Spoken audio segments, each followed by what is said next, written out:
Welcome in, everybody. It's the Dynasty Stock Market with Biggs and Key. It's a Tuesday. For me, it's still Tuesday morning. For Key, it's Tuesday afternoon. For you, wherever you're at, it's one of those two.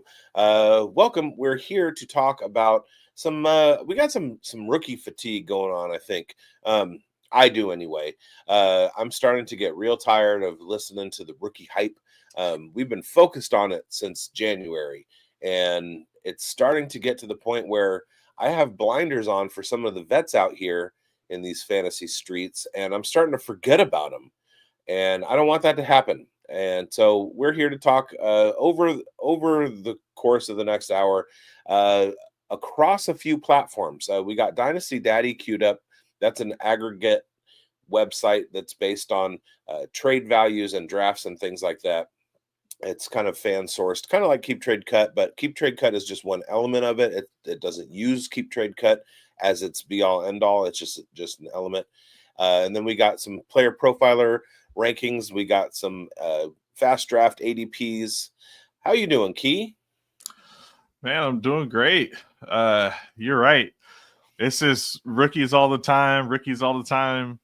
And hey, right now I'm excited because another rookie's coming to Dallas. Mavericks just got the number one pick in the lottery. And that's enough basketball talk. But I was also in a lottery for a fantasy league last night as well. They timed it up perfectly. And basically the bottom 6 teams are in a draw for who gets the 101. All the rest of the picks are unaffected, but I ended up winning that too. So I kind of hit the double lottery. I got Ashton Genty going to get my first share. I'm excited. And I think I'm in 6 drafts right now. Some of them have just ended, but it's rookies all the time right now. Yeah, I'm only in 2 at the moment. One is a 14-team league, and it's a redraft. The other is an 18-team best ball. That's the Andrew Koopa Fiasco, who was on the show before. That's his Fantasy Cares Eliminator, where I drew the 101. So I'm 36 picks between my 2 double taps, and I just got sniped for Geno Smith. Nothing like the feeling of waiting 30 picks to then have to wait another 30 picks. Yeah. I was intending to take Geno Smith with the first pick. I took Jalen Hurts simply because the scoring rules give rushing points to quarterbacks, so it's a premium on rushing quarterbacks. So with the 1 and the 36, I had to go quarterback, and then all the other quarterbacks went. So I did what I typically do in redraft. I wait until usually around the 10th or 11th round to start looking at quarterbacks. But in this one, it's like rushing such a premium. So Geno Smith usually rushes for about 200-300 yards a season, which is not optimal, but it's not base. It's not Aiden O'Connell or something like that. And he got taken right before my pick. So I kind of pivoted and went, Daniel Jones, I guess. And so that doesn't make me feel good in my stomach, but it is what it is. A second to get Geno if you want him back, according What's to that? Daddy. Looks like it only costs you a second to get Geno if you really want him. Oh, there's no trades.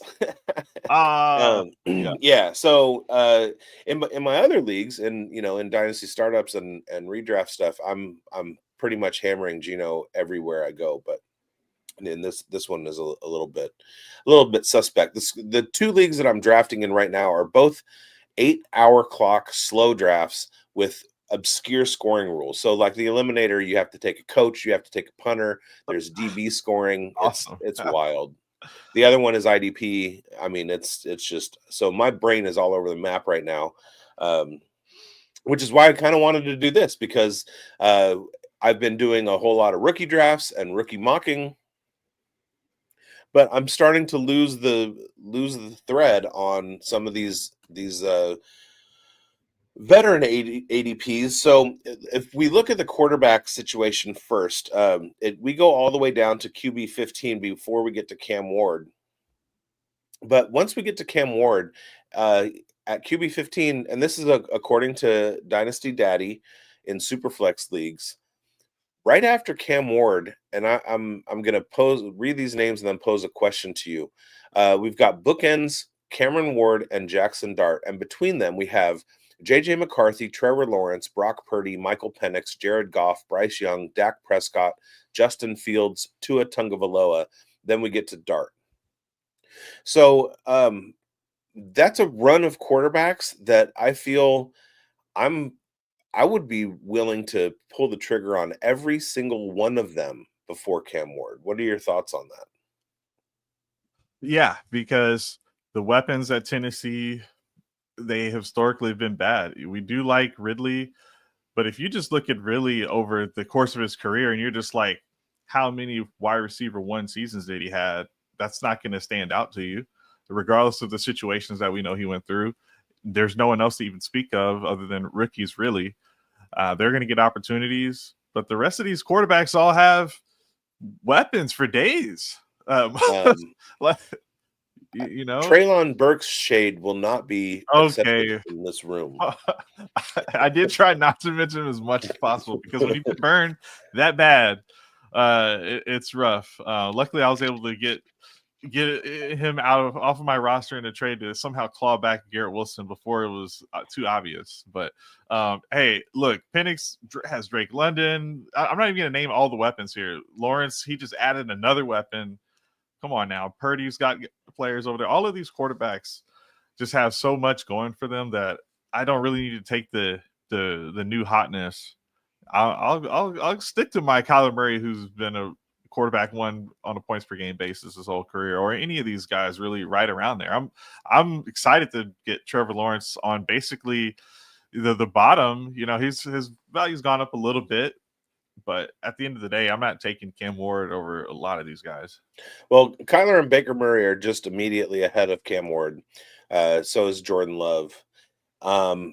So really, Jordan Love is the QB 12. So they've got Kyler Murray and Baker Mayfield on the outside looking in.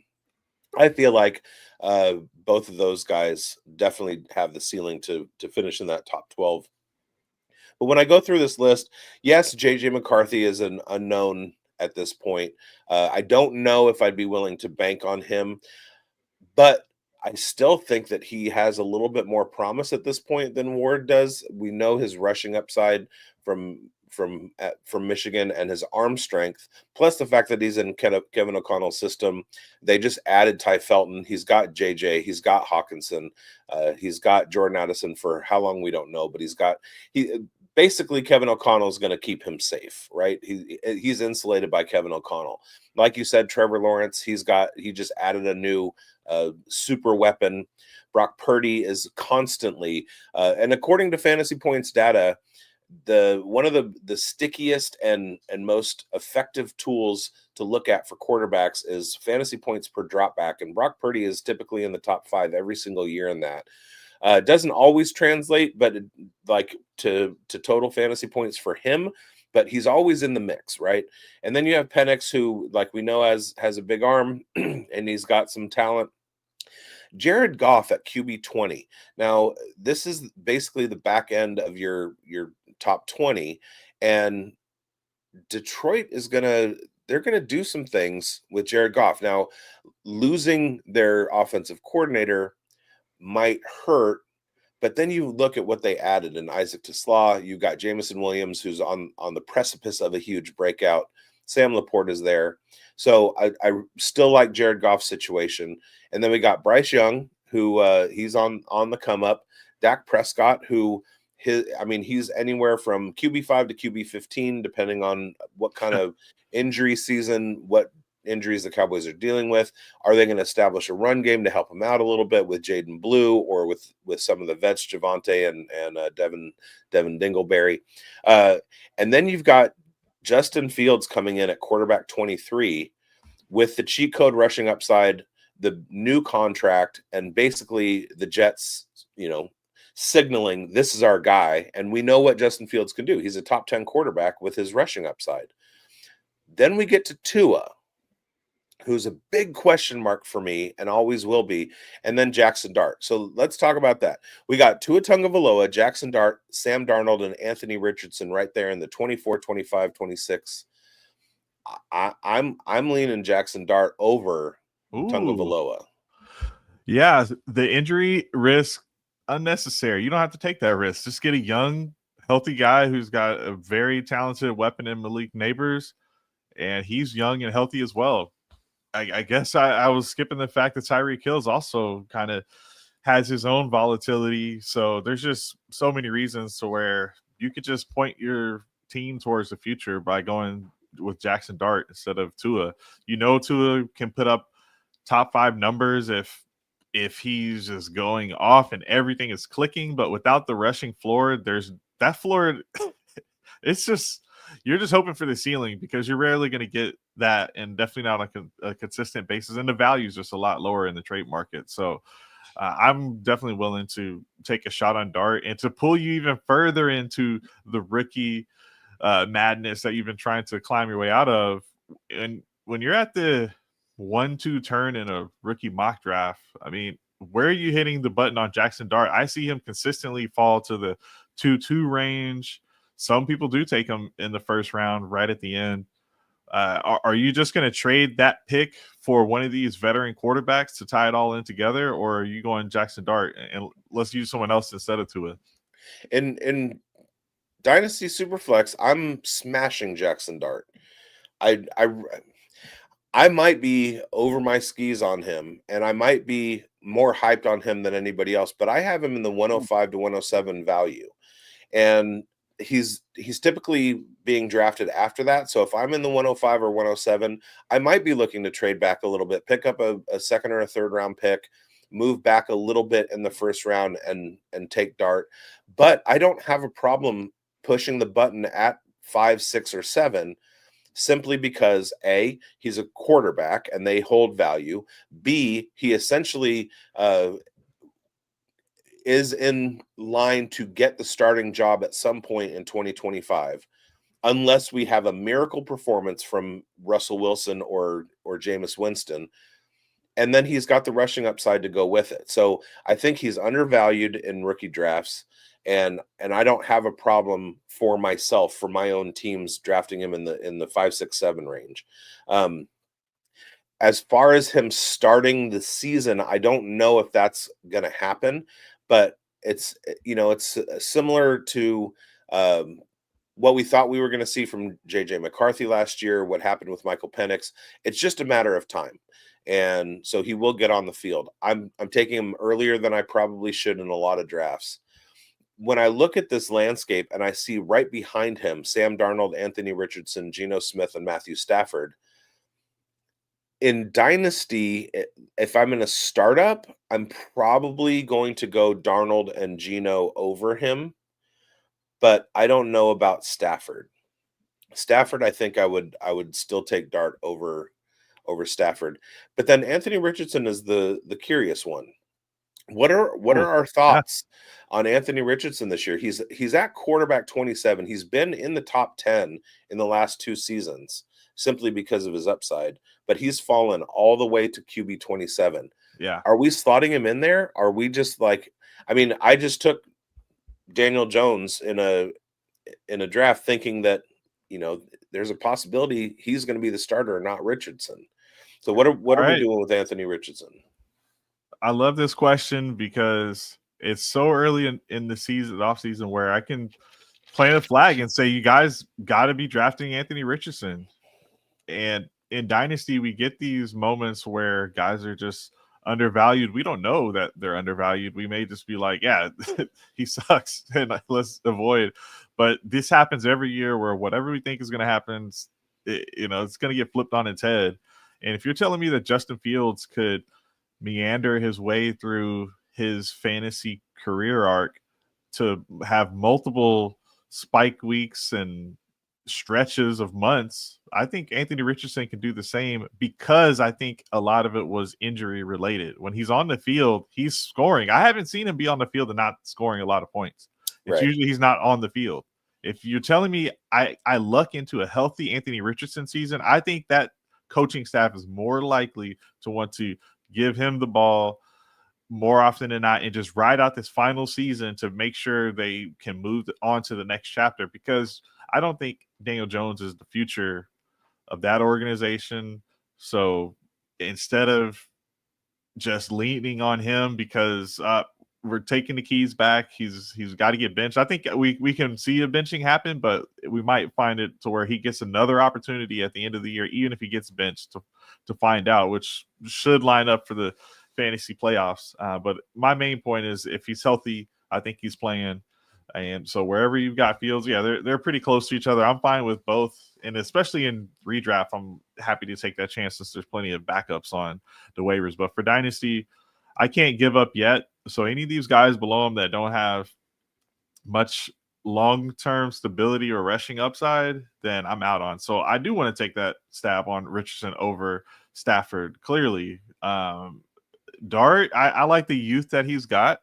Okay, Bryce Young showed me enough. I'm fine with a lot of these guys over him because I know what that production is. You mentioned Dak. The value sucks, but he's producing when he's out there. So Yeah. I'm totally fine with keeping Richardson below all of them. Just even if he was going bonkers, like, I might just want to know that I'm getting that. But like Stafford, I just can't. There's not enough time left in the clock for him. Tua, just so many injuries. The flags are already showing them. So for those guys, so I like where Richardson's at. I'm not running from him. I see he's trending down right now, but I'm fine just getting Richardson, and the value's low. You can get him without killing your team or anything like that. So this is a guy that I would say is a must target, Anthony Richardson. And in defense of my Daniel Jones pick, Anthony Richardson wasn't there.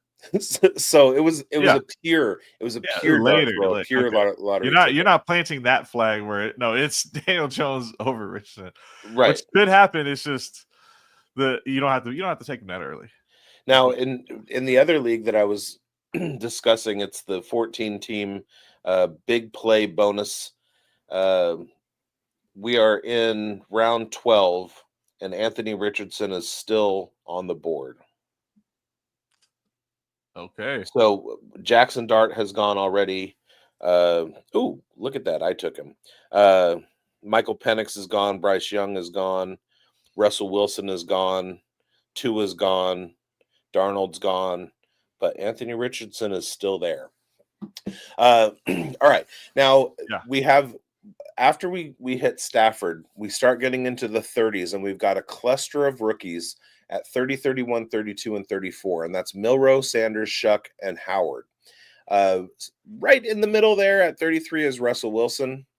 It's interesting that Wilson is almost 10 spots below Jackson Dart, but I'm here for it. Milroe, Sanders, Shuck.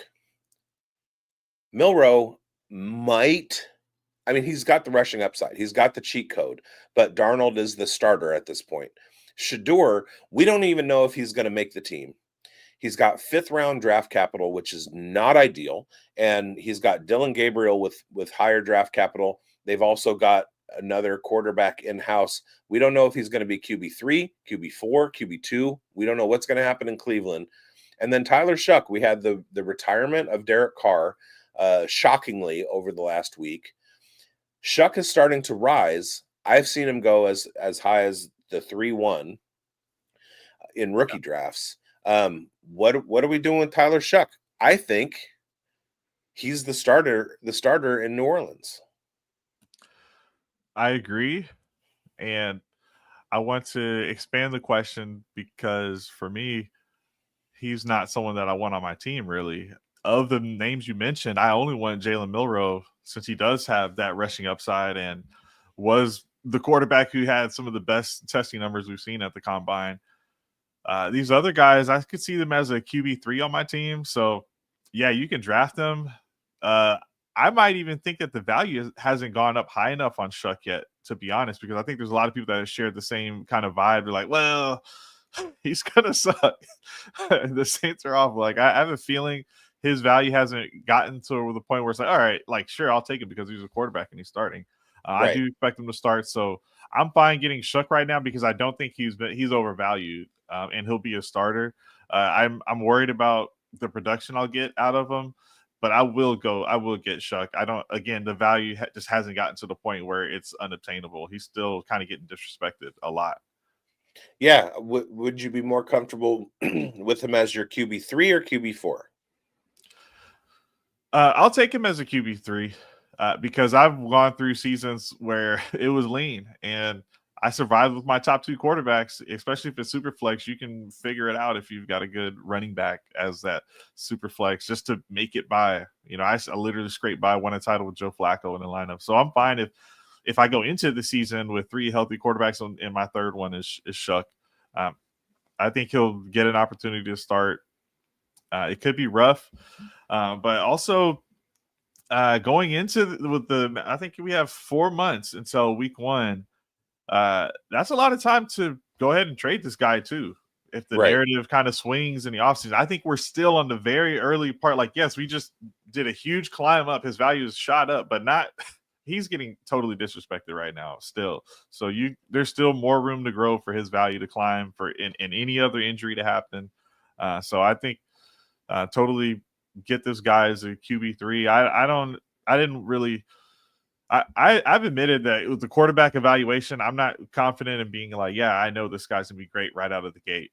So I don't want to put my flag on that. I can't remember if you got a chance to see this guy, if he was at the Senior Bowl, Yeah. but I don't have thoughts on his actual play. It's just opportunity. If he's going to be playing, then I'm totally fine to him as the QB3 on my team. Well, the concern has never been about his talent, it's been about his injury history, and he's an older prospect because he's had some pretty catastrophic injuries. Well, look at the Saints. Derek Carr just retired because of a Yeah, brutal. catastrophic injury. And So Breeze too is limping out. I in one of my expert leagues, Greinberg and I co-own a team, and we went into Shout out the Grandberg. season, and our quarterbacks were Dak and Jalen Hurts, and that was about it. So we hit the Tyler Shuck button at the 3-1, and Yeah. then we went Tanner McKee off waivers, and we drafted Kyle McCord in the 5th round, simply because in that Eagles room, we now have all of the Eagles quarterbacks. So if anything happens if Hurts is Hurts and he's fine, then we have Jalen Hurts. If he gets hurt and they go with McKee for a short period of time, then we have that. If they decided to move to McCord, which I think is what's going to happen, based on his draft capital and everything, what the kinds of things that have come out of Eagles camp about how they feel about McCord, who also led all of college football last year in completions and yards. I think that there's a range of outcomes that Kyle McCord is the number one rookie quarterback in fantasy points this year. But I'm kind of Ooh. crazy. Well, I mean, it's going to take, a serious injury to Jalen Hurts and McCord early in the season, and McCord take over and his big arm be showcased. But I think that's not out of the realm of possibility, is what I'm saying. all right, and I think we're about ready to roll on. Yeah, Um, it's running back. I do want to ask just real quick, any thoughts on Will Howard? Just to no quarterback with the Steelers yet. Are you just buy low 5th rounder and see what happens? I don't know what happens in Pittsburgh if Aaron Rodgers decides to go somewhere else. I don't know if Howard is like what I don't I Pittsburgh's in a rough spot. Aaron Rodgers has a whole lot of leverage right now, simply because Pittsburgh didn't do the right thing and draft a talented quarterback high. They waited and grabbed Will Howard. What are they going to do? They're over a barrel. Aaron Rodgers can basically do whatever he wants at this point, Yeah, because what is their pivot move, right? Who are the free agents that are out there? What trade would they it's just have to Kirk make? Cousins to make a trade. That's about it. Right. So, and how expensive would Kirk Cousins be on the second year of that huge contract? Man, I mean, it's just like they really shot themselves in the foot with that yeah. one. And I I was don't looking at know. that list. Like they should have got Joe Milton, or I don't know if he's good enough, but I would have taken a shot on him. Cowboys ended up trading for him, but I think their go-to move is grab O'Connell from Vegas. all right. You would love that. Get a No, little value there. They're not getting anything for him, but all right.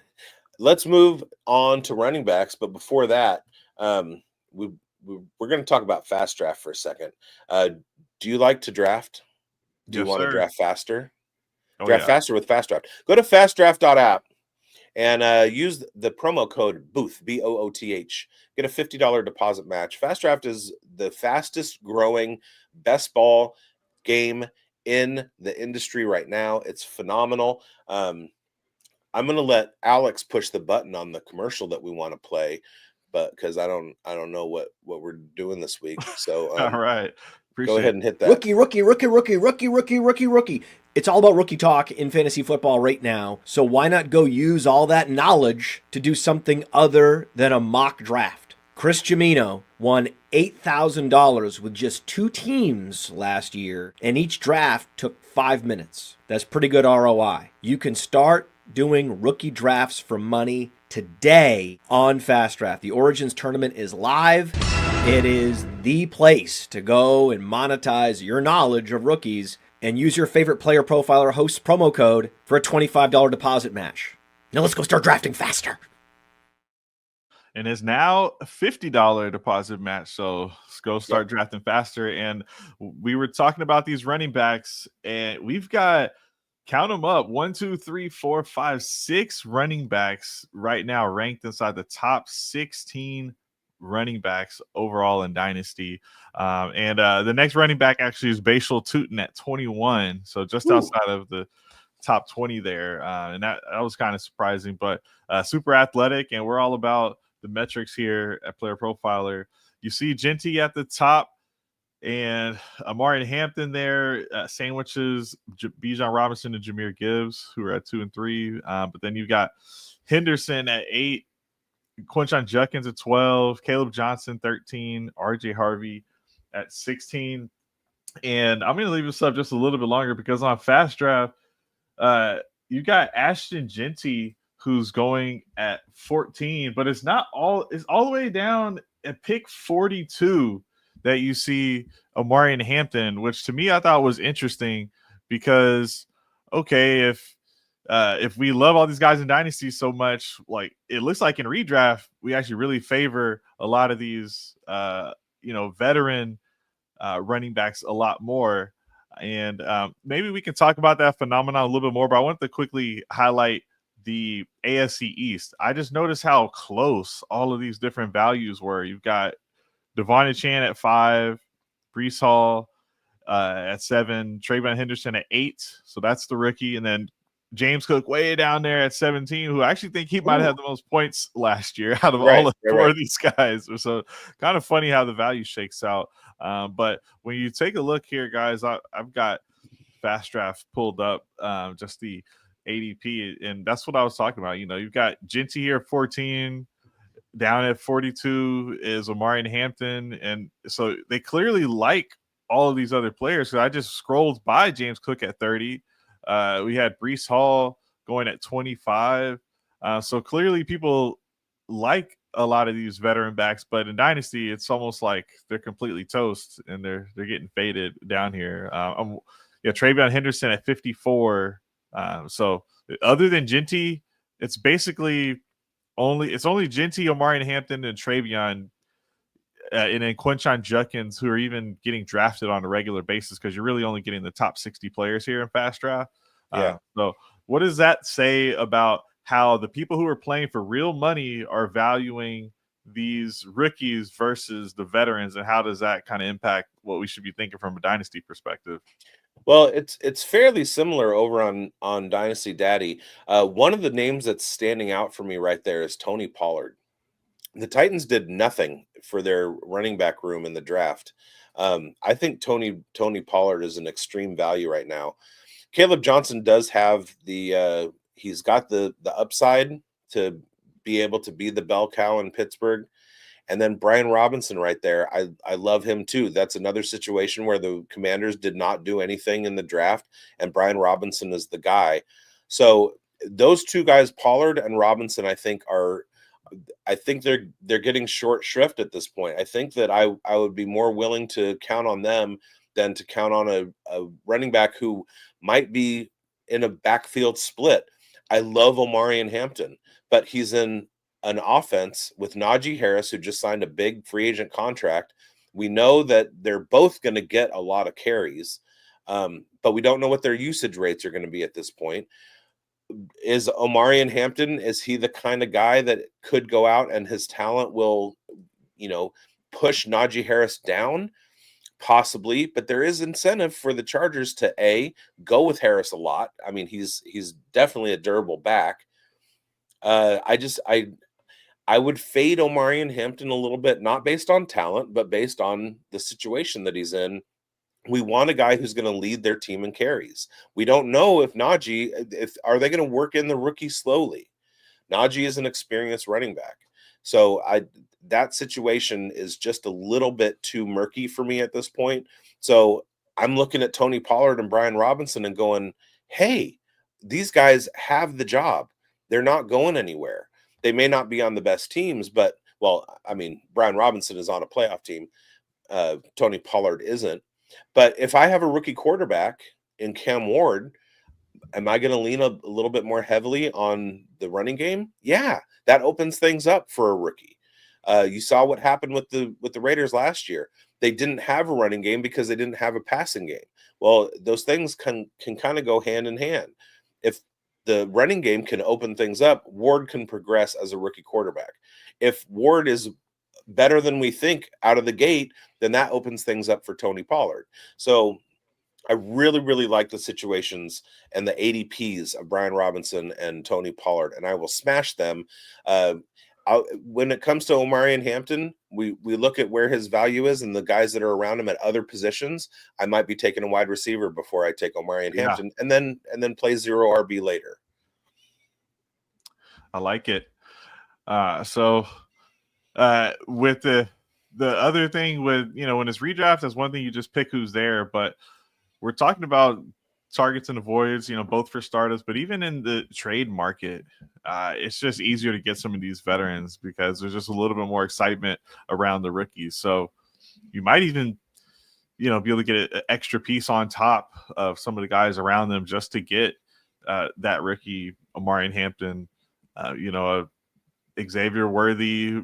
Maybe you get a second on top, or what would you want on top? Even if you want to keep the same position, but what's like a little plus that's worth pivoting from? This is a 102, 103 type pick in some leagues. What would you be willing to pivot? I'm looking for a veteran wide receiver like Chris Olave. I was able to turn a pick into Derrick Henry. I moved back and I moved my 104 for the 107 and Derrick Henry. And in Dynasty, of course, Derrick Henry right now on Dynasty Daddy, he's RB16. The end is nigh, but he's still uber productive. So I'm going to be able to get the immediate production out of him and maybe compete. I missed out on Omarion Hampton, but I was able to grab Derrick Henry and my QB of the future in Jackson Dart. Nice. Yeah. Cool, man. I'm looking at these RB values, and right now we've got Bijan Robinson, Jahmyr Gibbs at the top, and Ashton Genty at RB3.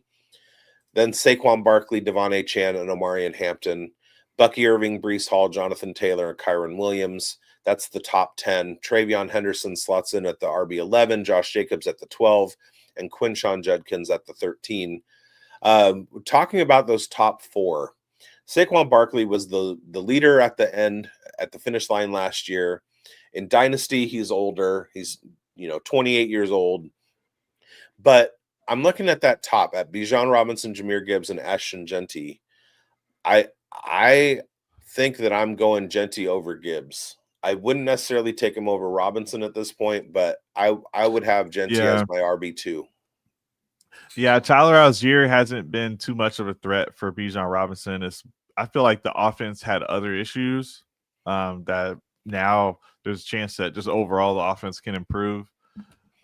Gibbs just clearly has that David Montgomery problem. That's kind of Yeah. what you're hinting at. So Yeah. with Genty, there's no problem. There's no one I else mean, there.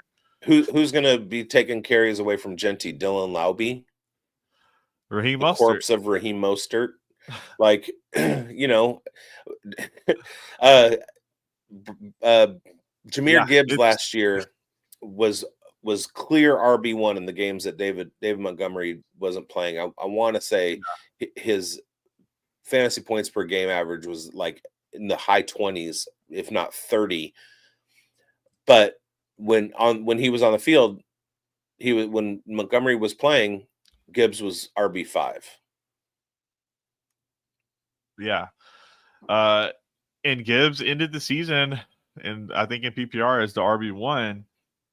So people do feel kind of emboldened by the fact that he didn't have the full workload the whole season. It was able to accomplish that, but it's going back to him not having the full workload. And now you do need Montgomery to stay healthy for this not to pan out. And I bet you there's people that are leaning into that, thinking he's only a little bit older. That's one more injury on the belt for Montgomery. So what are the odds that he gets injured again? Go check out the injury finder. But this is just a scenario where that's not how he's built, and that's not how the team wants to run the ball, is to have it all be on Gibbs' shoulders. So if that's the identity that they have, it would have to take the new offensive coordinator really wanting to come in and change the identity for me to think they're going to use him in a different way. And I can't just bank on Montgomery getting injured. So yeah, Genty, fresh legs. That's the basis of why I would value him more in Dynasty. 2 years younger. And we've got him as the RB1. A lot of that normally is right. If you have two running backs that are almost equal, but one's 2 years younger, then you kind of want to go into Ashton Genty. And one of the things that I feel like I say more than other people is people as players have injury seasons, right? And if you've already had that big injury season, like, it's not going to always happen every single year. And we haven't seen Gibbs have that injury, knock on wood, but you're a running back. Like, I can't expect him to be healthy either. We're all worried about David Montgomery being injured. Like, I'm worried about Gibbs as well. So it's one of those things where Genty, I prefer the fresh legs, and I want to win that first season. You get that first explosive year, his value also catapults, where we already have Gibbs, where he's going to be kind of no matter what. And yes, this could be the ceiling for Ashton Genty value-wise. But if he goes out there and balls and has a crazy season, you're going to be able to do whatever you want with that asset. And there are some players in Dynasty who their modus operandi is to draft rookie running backs, trade them away after year 3, and then have a bench that's stocked full of waiver wire pickups, 0 RB style guys who could find the field or whatever. Just kind of have a stable of running backs that aren't necessarily like the new hype, but. So you take Genty now, you keep him for 3 years, you offload him. He gets his second contract somewhere. But I want to talk about maybe some of the fear in Genty, and I understand because nobody follows the Raiders as closely as I do. And over the last couple of years, we've seen different coaching situations, and last year was just an absolute abomination. And there were a lot of factors that were at play. Number one, Colton Miller was hurt entering the season. So they were shuffling around kind of a patchwork offensive line. Jackson Powers Johnson was hurt to begin the year. It took him a while. Once he got into the game, the Raiders running back started to improve. Then once Luke Getsy was offloaded, the running back game improved. Sincere McCormick averaged 5.3 yards per carry in the games that he was healthy. That was with Scott and Norv Turner running the offense. Now we've got Chip Kelly and Pete Carroll. We know how much Pete Carroll loves to run the ball. We know what Marshawn Lynch did. We know that he went out and he drafted Kenneth Walker. We know what Pete Carroll's about, right? Now we've got Genty there. The offensive line is improved. Colton Miller is fully healthy. Jackson Powers Johnson is fully healthy. They're both in their roles. Jackson Powers Johnson, who was the best center in college football in his last year, now is the starting center, and he's going to be doing it from camp. On top of that, you look at the quarterback situation last year. You had Aiden O'Connell, who was exactly mid. He was the 15th best deep passer among NFL quarterbacks. But you had Gardner Minshew, who was 25th. What does that mean? That means that Gardner Minshew, who was the starter to begin the year, was not scaring anybody with his arm. What does that lead to? That leads to loaded boxes. What do loaded boxes lead to? The lowest yards before contact among running back rooms in all of the NFL. That meant that Zamir White and Alexander Madison were not going anywhere. They were going to be stuffed in the backfield. There's a different environment now. Geno Smith can throw the ball deep. He's got speedy receivers that can take the top off. That unloads the box for Ashton Genty. He's going to have more room to work. What do we see from him in college? He had the highest 8-man box rate in all of college football. What did he do with it? 40% of his runs had a forced missed tackle. So the guy is elusive. He forces missed tackles even when guys are in his face. And he's going to have more room to run than he did when he was in college. So everything about this offense screams to me that Ashton Genty is going to be an absolute smash. And that's not bias. That's me looking at what the situation is. It's not my hope. My hope is obviously that that's the case because he's the Raiders running back.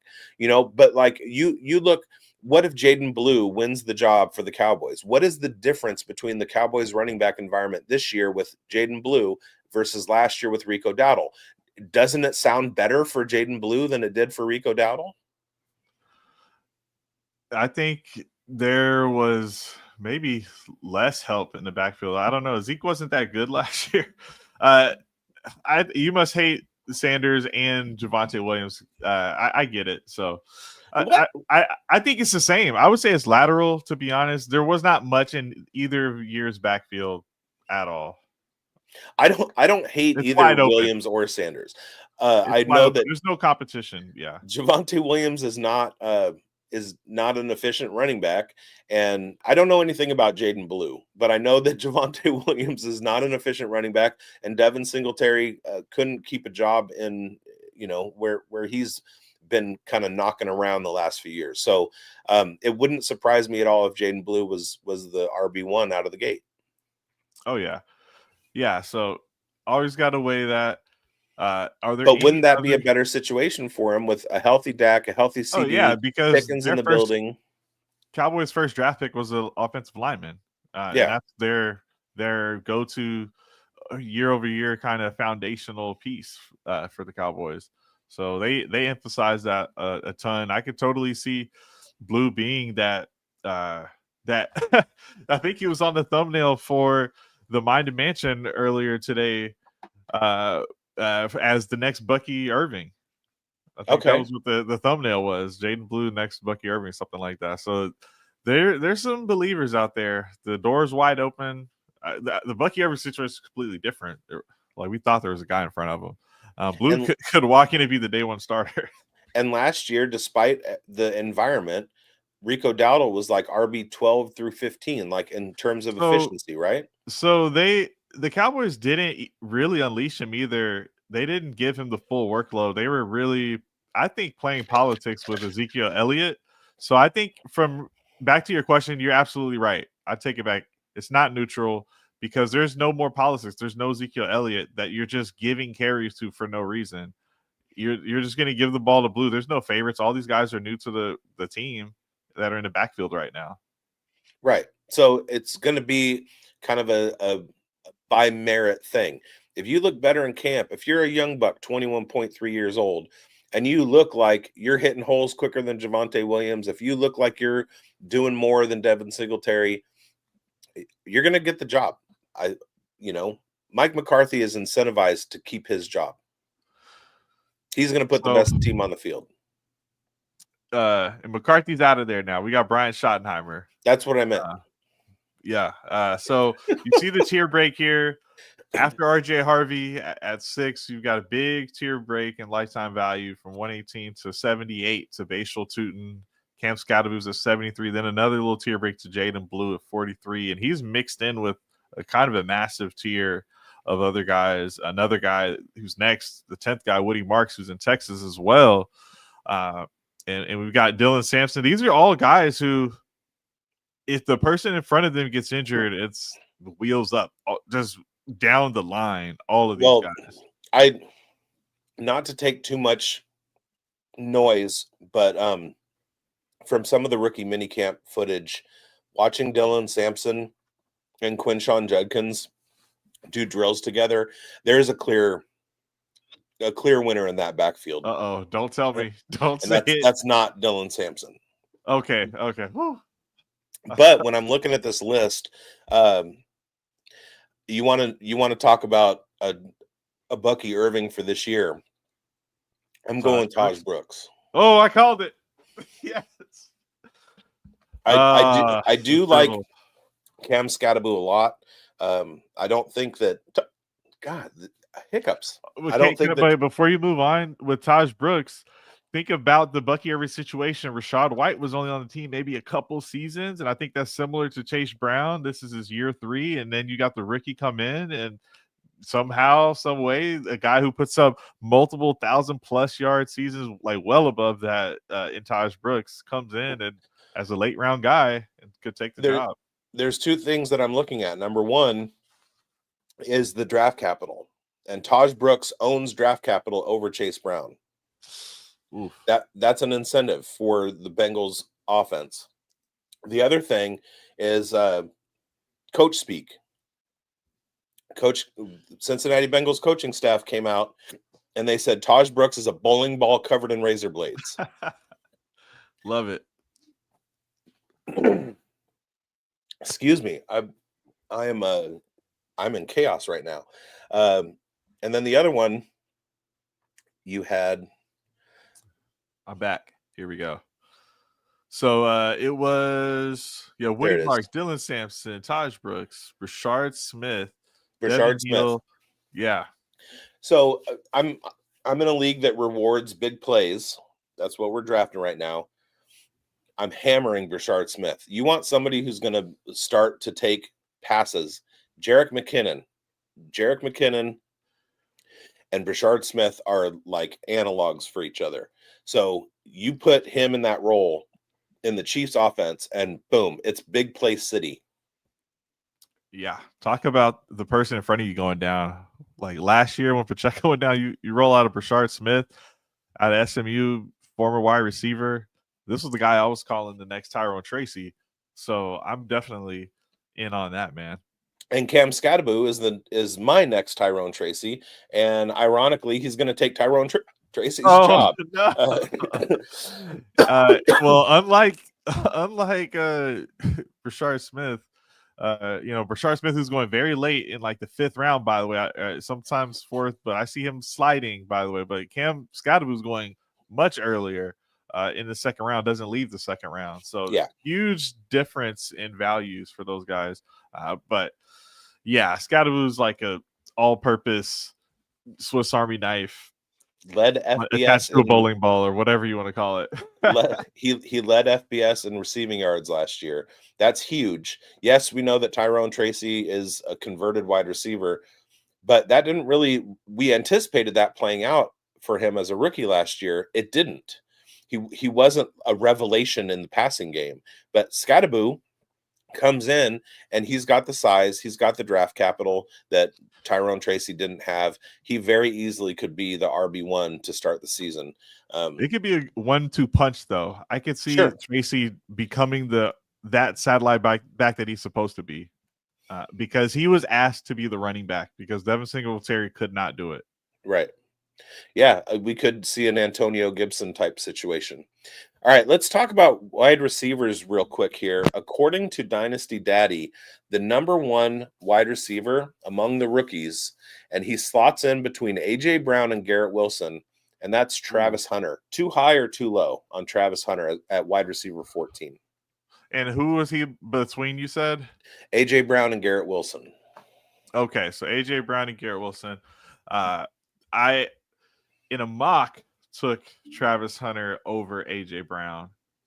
And when you look at A.J. Brown's scoring, he's just not often a wide receiver 1. He's had that season, yes, but man, you're just not getting that on a consistent week-to-week basis. He's had those monster games, but you look at these game logs, you're just not getting that type of production from AJ Brown on a consistent basis. This offense is low pass volume, and that is not going to change. Just won them a Super Bowl.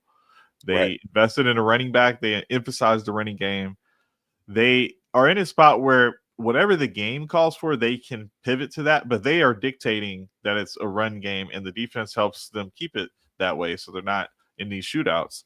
So I don't value AJ Brown nearly as highly as anywhere I've seen. So I'm totally fine taking, yes, another wide receiver 2 in Travis Hunter, because that's the dynamic you see with the AJ Brown, Devontae Smith situation. Neither one can fully eat because not only of all the other things I said, they have each other on the opposite end. But with Brian Thomas Jr., I've seen him thrive next to Malik Neighbors. I've seen that work. And maybe Brian Thomas Jr. goes back to being that touchdown guy. Actually, in the NFL, Thomas was doing the same stuff that he was doing in college, really.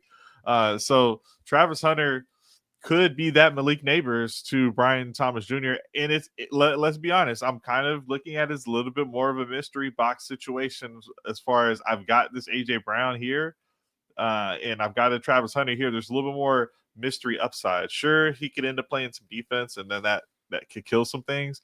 But it's more than just a full-on mystery. This is a super athletic freak in Travis Hunter that doesn't get tired. I like this guy. I like the investment. Number 2 overall. I mean, the Jaguars are more heavily invested in Travis Hunter than they are in Brian Thomas Jr. Think about that, because that happens. You can have a rookie come in and overtake the previous new hype. Do you trust that coach as far as, hey, he's the reason that Baker Mayfield offense was great? We've seen other offensive coordinators like Dave Canales also have success in the offense. Is it something else other than those coordinators? Are we giving Liam Cohen too much of the credit? That's what I'm asking. We don't know. We don't know yet. We don't. Simply because we haven't seen him operate with the likes of Travis Etienne in the backfield and Brian Thomas Jr. running routes. The tight end situation is different. We know Trevor Lawrence's upside, but we don't know what he's going to, what Cohen's going to do with him. You're taking him over T-Mac. I am not. Yes. Yeah. I think at this point you have to. I do love Tet's situation, and I have been drafting him a little bit simply because he's the wide receiver 1 in Carolina. But when we look at where he's at, he's one behind Garrett Wilson, which I'm okay with. I love Garrett Wilson. But then you go T. Higgins, Rashee Rice, Devontae Smith, and Rome Odunze. I think in Dynasty, I'm pushing Odunze up just behind McMillan. I don't know how invested I am at this point with T. Higgins, Rashee Rice, and Devontae Smith. I know Devontae Smith is underrated as far as like his efficiency is concerned, but he's in a shared situation. He's in a shared wide receiver room. You go down, you keep going, you get Zay Flowers, Xavier Worthy, DJ Moore, and dang it, stupid ad popped up, and Terry McLaurin. I'm moving Terry McLaurin up. Then you go Jordan Addison, Emeka Egbuka. I think Egbuka is fine right there. Then you get Olave, Tyreek, Jalen Waddle, and DK Metcalf. I think that's pretty good, although I'm moving Olave up. I like him a little bit better. I would take Olave over Xavier Worthy. I'd take him over Jordan Addison. I mean, you have to look at wide receiver 1. And if they get a quarterback like Tyler Shuck, who's got a huge arm, if he's a productive passer, Olave is just going to benefit from that. Then you have some murky wide receiver rooms with the Chicago guys. Like I like that situation a lot for Olave. But you did bring up something you mentioned the LSU wide receiver room and success, and down here at wide receiver 48, we have a guy named Jack Besh. And if you remember that LSU receiving room, he was a tight end. And if I'm not mistaken, he led the LSU Tigers in receptions, yards, with Malik Neighbors and Brian Thomas Jr. on the field. Terrace Marshall as well. If I'm correct me if I'm wrong. I don't see that.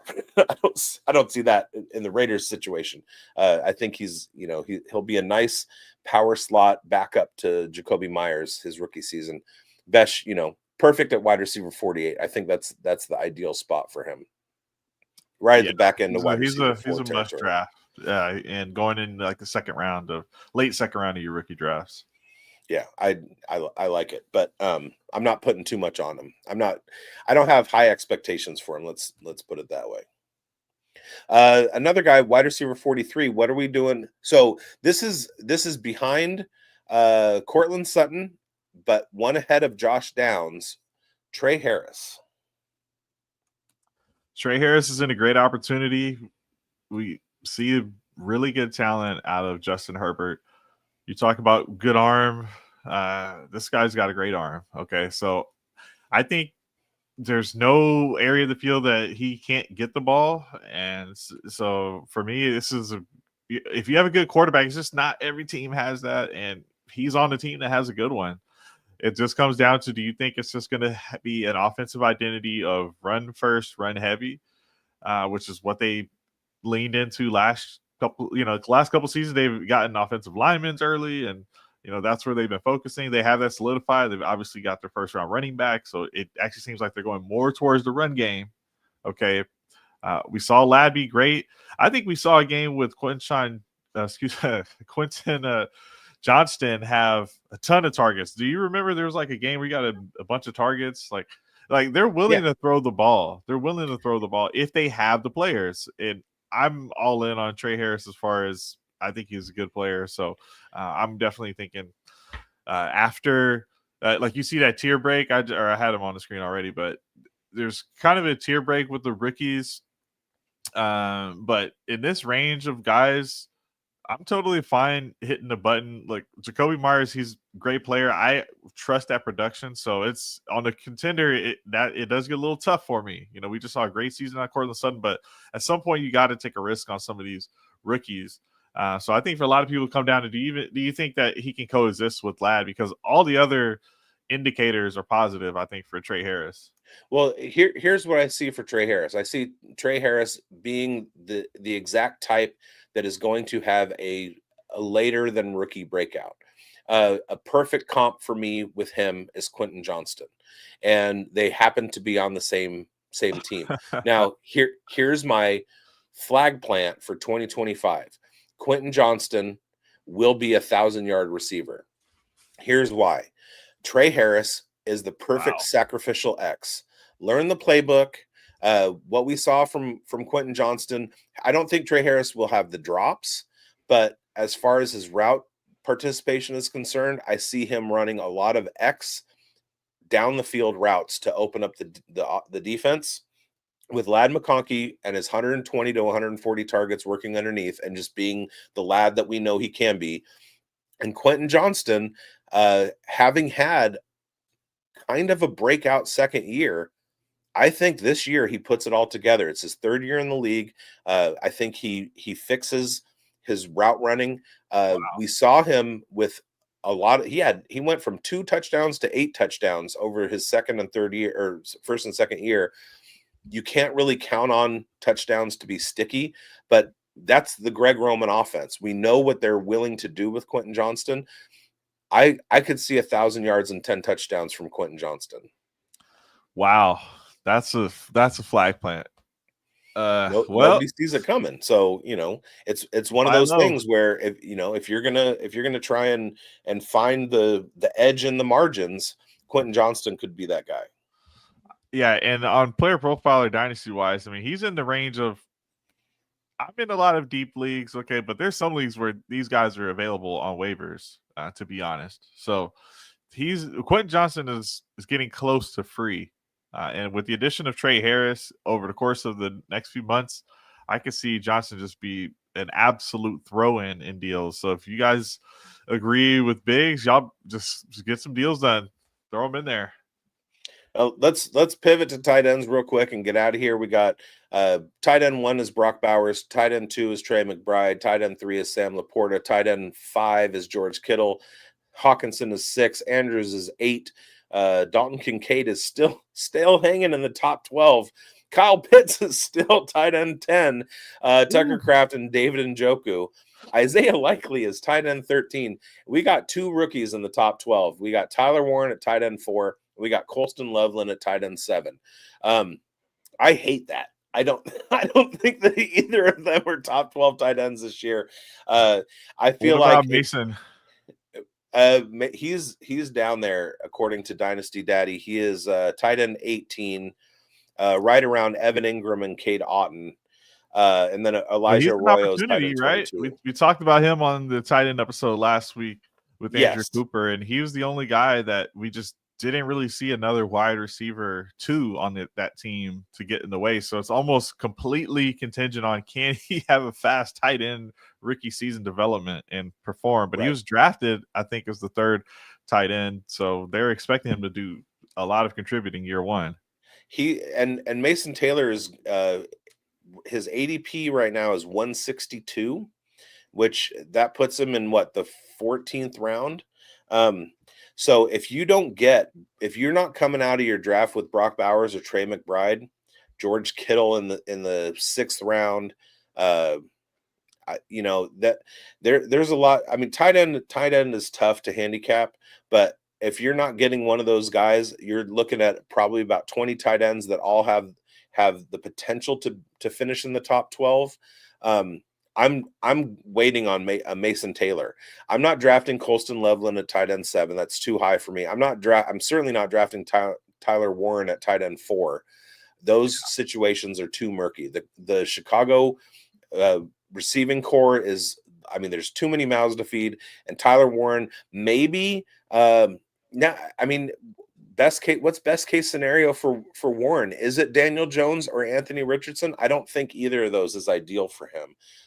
So I don't think I'm willing to do that with any of the rookies. The first tight end of the rookie class that I'd be willing to draft is probably Mason Taylor at value. Yeah. Because he is going late in the 14th round, like you said. So, I think that makes sense. And for redraft, you can just wait.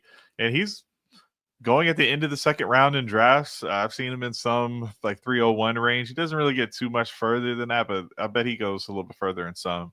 That's all I would really want to target. But I have done enough drafts to see a Harold Fannin Jr.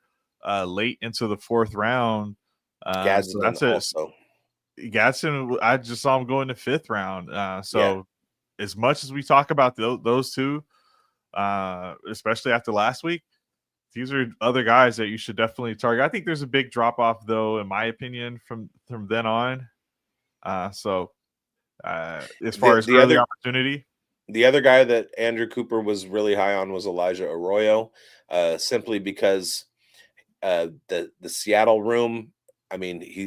There's an opportunity for him to elevate above Noah Fant. There's an opportunity for him to come out of the gate as the tight end 1. That's not. Yeah. Cooper Kupp could be washed. Who knows? Yeah. They're still, they need some help there. So there we go. That's the tight ends. I think overall, rookies versus vets, the vets are just so undervalued right now. So go out and make some offers. Plenty of guys you can almost get thrown into some deals when there's a rookie pick involved. Especially if you have your rookie draft coming up, slide back down that board, pick up extra picks, pick up some of these veterans that are being undervalued, and it's all about assets. Absolutely. Sweet, man.